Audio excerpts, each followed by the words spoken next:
Hello students. Previous class में हमने discuss करा था कंडक्टेंस के बारे में। कंडक्टेंस कितने टाइप्स के होते हैं। आज हम पढ़ेंगे रेजिस्टेंस। रेजिस्टेंस बच्चों, रेजिस्टेंस क्या होता है, कंडक्टेंस क्या होता है। मीन्स हम कंडक्टेंस एंड रेजिस्टेंस को ऑपोजिट कंसिडर करते हैं। कंडक्टेंस जो होता है हमारा is a flow of heat और इलेक्ट्रिसिटी। मीन्स कितने आसान तरीके से इलेक्ट्रिसिटी पास हो रहा है, तो उसको हम कहते हैं कंडक्टेंस। उसका एग्जैक्ट अपोजिट होता है रेजिस्टेंस। तो जो इलेक्ट्रिसिटी फ्लो में जो हिंड्रेंस होता है ना, तो उसको हम कहते हैं रेजिस्टेंस। द रेजिस्टेंस, रेजिस्टेंस का डेफिनेशन लिखो। द हिंड्रेंस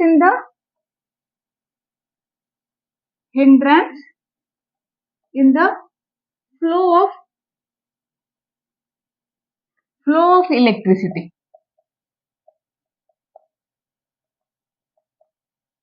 इसको हम कहते हैं रेजिस्टेंस। जितने भी सब्सटेंस प्रेजेंट है वो क्या करते हैं, रेजिस्टेंस प्रोवाइड करते हैं। हाँ, ये हो सकता है कोई स्मॉलर एक्सटेंट में और कोई लार्जर एक्सटेंट में। कैसे, जो ओम्स लॉ है ना, वो बताता है एग्जैक्ट कितना हमारा रेजिस्टेंस, कोई भी सब्सटेंस कितना हिंडरनेस प्रोवाइड कर रहा है, कितना रेजिस्टेंस प्रोवाइड कर रहा है, तो वो कौन बताता है, ओम्स लॉ। लोअर क्लास में आप ये भी पढ़ा होगा ओम्स लॉ के बारे में। क्या था इसका स्टेटमेंट, देखो ये था हमारा V equal to I into R. V क्या होता है, वोल्टेज। I क्या होता है, करंट। R क्या होता है, रेजिस्टेंस।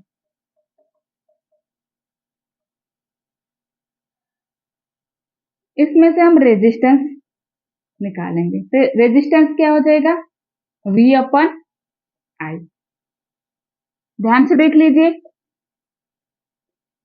वोल्ट, सपोज हम 1 वोल्ट ले रहे हैं, करंट कितना ले रहे हैं, 1 एम्पियर।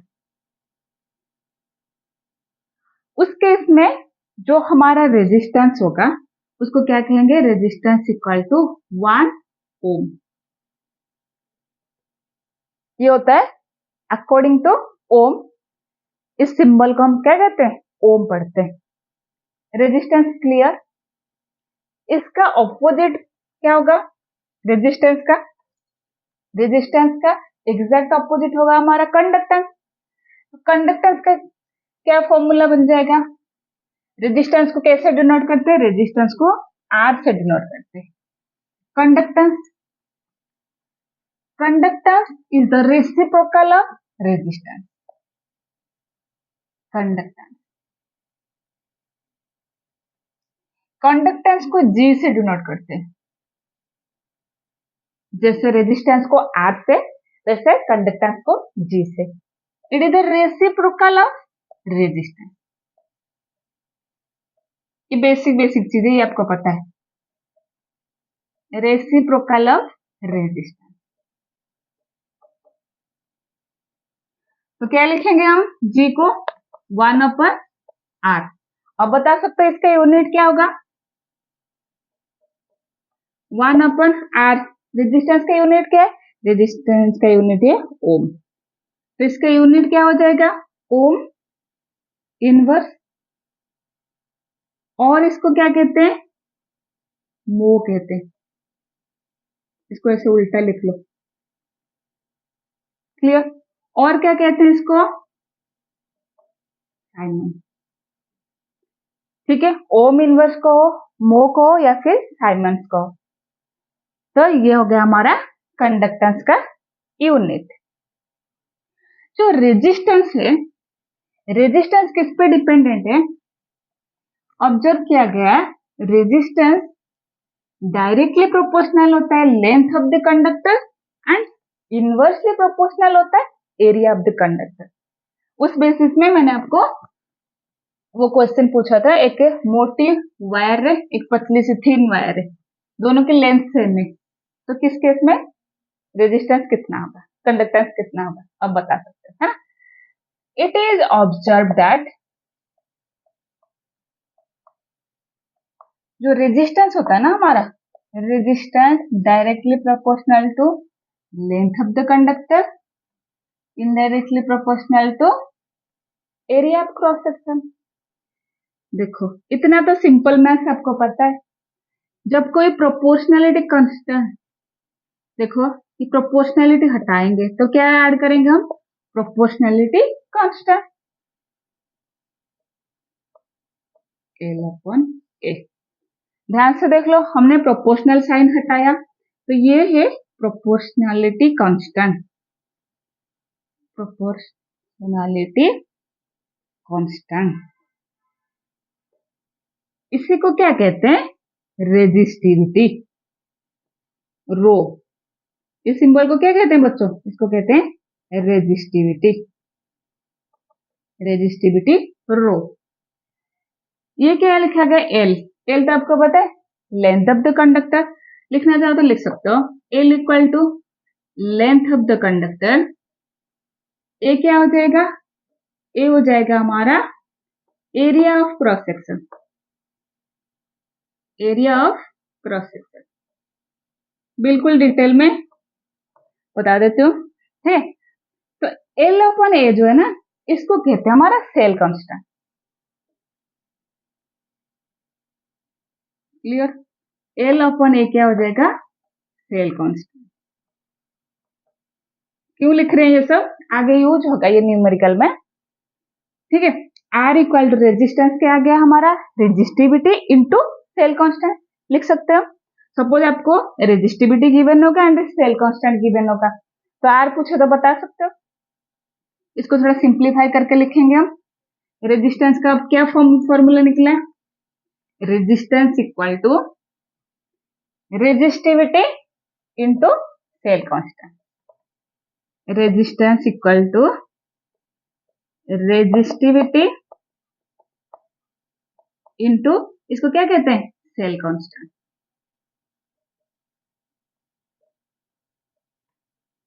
इसको ब्रैकेट बना के लिख लो। जैसे रेजिस्टेंस का ऑपोजिट रेसिप्रोकल होता है कंडक्टेंस, वैसे रेजिस्टिविटी का ऑपोजिट होगा कंडक्टिविटी। मुझे बताओ आर इक्वल टू रो कब होगा, मैम एल अपॉन ए 1 हो जाएगा तो 1 से रो को मल्टीप्लाई करेंगे, क्या होगा, रो ही होगा, तो आर इक्वल टू रो हो जाएगा, है ना। Resistance R equal to rho into L upon A, और कह सकते हैं हम resistance equal to resistivity into cell constant.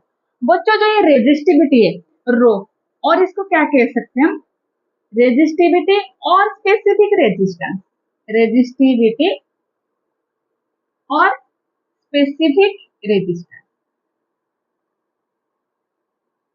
Clear सभी को ये बात, देखो इसका कोई डेफिनेशन पूछे तो कैसे बताएंगे, कोई रट्टा लगाने की आंसर जरूरत ही नहीं है। देखो आपको ये पता है R equal to rho into L upon A, मैं बोलूँ आर इक्वल टू रो कब होगा, जब एल अपॉन ए कम क्या हो जाएगा, 1 हो जाएगा, मीन्स लेंथ 1 सेंटीमीटर होगा और एरिया क्या हो जाएगा, सेंटीमीटर स्क्वायर होगा, तब जाके आर इक्वल टू रो होगा। क्लियर, देखो डेफिनेशन क्या कहता है रेजिस्टिविटी, जिसको हम रो से डिनोट कर रहे हैं। Resistivity is defined as the resistance of a conductor, क्योंकि क्या कह रहे हैं, जब ये टर्म 1 हो जाएगा आर इक्वल टू रो हो जाएगा, resistivity defined as the resistance of a conductor having, उसका लेंथ कितना हो जाएगा, conductor which length is 1 centimetre and area of cross section is 1 centimetre square. Clear सभी को, आज तक रट्टा लगाने की कोई जरूरत नहीं है, बस ये फॉर्मूला आपको पता है, इससे हम क्या डेफिनेशन बता सकते हैं, that is the resistance of 1 centimetre cube of the conductor. देखो जो 1 सेंटीमीटर क्यूब लिखा है ना, centimetre into centimetre into centimetre, means आपको क्या लग रहा है ये वॉल्यूम टर्म है, तो वॉल्यूम टर्म में हम कह सकते हैं resistance of 1 centimetre cube of the conductor को हम क्या कह देंगे, कह सकते हैं resistivity. Suppose length breadth and height 1 centimetre cube of the conductor, suppose इसका लेंथ भी 1 सेंटीमीटर है, ये भी 1 सेंटीमीटर है, एग्जैक्ट ड्राइंग नहीं बन पाया, ठीक है। तो उस केस में हमारा जो रेजिस्टेंस हो जाएगा 1 सेंटीमीटर क्यूब, 1 सेंटीमीटर क्यूब जो भी हमारा वॉल्यूम होगा उस चीज का, ठीक, उसका रेजिस्टेंस क्या हो जाएगा, रो, और उसको क्या कहते हैं, रेजिस्टिविटी। तो जैसे रेजिस्टेंस का ऑपोजिट कंडक्टेंस, तो रेजिस्टिविटी का ऑपोजिट क्या होगा, कंडक्टिविटी। और क्या कह सकते हैं, स्पेसिफिक कंडक्टेंस। रेजिस्टेंस, जो रेजिस्टिविटी रो, उसको क्या कहते थे, रेजिस्टिविटी, और स्पेसिफिक रेजिस्टेंस उसका रेसिप्रोकल कर देंगे, क्या हो जाएगा, रेजिस्टिविटी की जगह कंडक्टिविटी, और स्पेसिफिक रेजिस्टेंस की जगह क्या आ जाएगा, स्पेसिफिक कंडक्टेंस। देखो, जो स्पेसिफिक कंडक्टेंस है उसको डिनोट करते हैं, ये जो साइन इसको याद करना जरूरी है, specific specific conductance, specific conductance इसको कहते हैं, इसको डिनोट करते हैं के से, में कप्पा, कप्पा, कप्पा नहीं, कप्पा, ठीक है। स्पेसिफिक कंडक्टेंस को क्या बोलते हैं, कप्पा। स्पेसिफिक कंडक्टेंस किसका रेसिप्रोकल है, हमारा स्पेसिफिक रेजिस्टेंस का। देखो, हमें क्या बताया, जो हमारा कंडक्टेंस होता है, कंडक्टेंस किसका रेसिप्रोकल है, कंडक्टेंस रेसिप्रोकल है हमारा ये रेजिस्टेंस का। तो क्या मैं लिख सकती हूँ 1/कंडक्टेंस इक्वल टू रेजिस्टेंस, बिल्कुल लिख सकते हैं, ठीक है। रो, रो क्या है हमारा, रेजिस्टिविटी, मैंने अभी बताया, रेजिस्टिविटी को क्या लिख सकते हैं, 1/कप्पा लिख सकते हैं, क्योंकि मैंने क्या बोला अभी, जो कप्पा होता है हमारा स्पेसिफिक कंडक्टेंस, वो क्या है, स्पेसिफिक रेजिस्टेंस का एग्जैक्ट रेसिप्रोकल। तो सपोज इसको इक्वेशन नंबर 1 कर देंगे, इक्वेशन नंबर 2, इसको इक्वेशन नंबर 3 कर दो।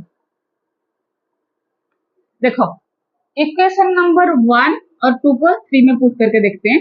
Substituting substituting the value of equation 1 and 2 in equation 3, put करके देखो क्या मिला।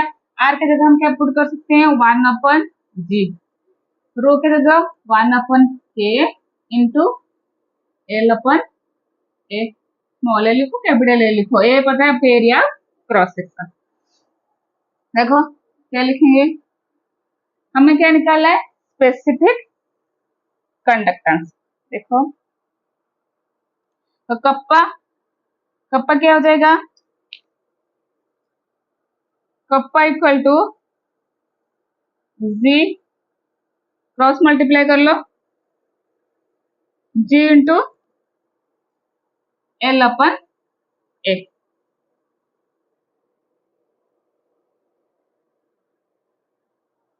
क्लियर। तो कप्पा क्या है हमारा, स्पेसिफिक कंडक्टेंस, जी क्या है, simple conductance, L/A cell constant, आपको सेल कांस्टेंट गिवन होगा, कंडक्टेंस गिवन होगा, तो स्पेसिफिक कंडक्टेंस निकाल सकते हैं। क्लियर, ये इक्वेशन इसको अंडरलाइन करो, ये न्यूमेरिकल में यूज होगा। इसका यूनिट देखते हैं क्या होगा, जितने चीज हमने डिस्कस किया ना उसके यूनिट देखते हैं। पहले हमने क्या डिस्कस किया है, क्विक रिकैप बता दो फटाफट। यूनिट, रेजिस्टेंस हमने पढ़ा है, रेजिस्टेंस की यूनिट क्या है, रेजिस्टेंस का हो गया ओम, हम ओम ऐसे। रेजिस्टेंस का ऑपोजिट क्या है, रेजिस्टेंस का कंडक्टेंस, कंडक्टेंस को कैसे डिनोट करते हैं, जी। तो रेजिस्टेंस का रेसिप्रोकल कंडक्टेंस, तो क्या हो जाएगा, ओम इनवर्स। क्लियर, मो साइमन। देखो, रेजिस्टिविटी का क्या हो जाएगा, यूनिट, रेजिस्टिविटी का यूनिट निकालेंगे में आसान हो जाएगा कंडक्टिविटी निकालने के लिए। देखो, रेजिस्टिविटी का यूनिट निकाल सकते हो, फॉर्मूले में पुट करके देखो। फॉर्मूला क्या कहता है, R equal to rho into L/A। तो देखो, resistivity rho equal to R into A/L। Clear, R क्या है हमारा resistance, that is ohm, area क्या होता है, मीटर में लो या फिर सेंटीमीटर में, सेंटीमीटर स्क्वायर अपन सेंटीमीटर, ठीक है। तो क्या आ गया, ओम सेंटीमीटर, किसका, रेजिस्टिविटी का, ओम सेंटीमीटर। मुझे बताओ रेजिस्टिविटी का पता है, कंडक्टिविटी का बता सकते हो, इसका reciprocal conductivity kappa, ohm inverse centimetre inverse, clear. और क्या लिख सकते हैं, साइमन सेंटीमीटर इनवर्स। अब किसी के भी यूनिट एमसीक्यू में आए तो आप कर सकते हो।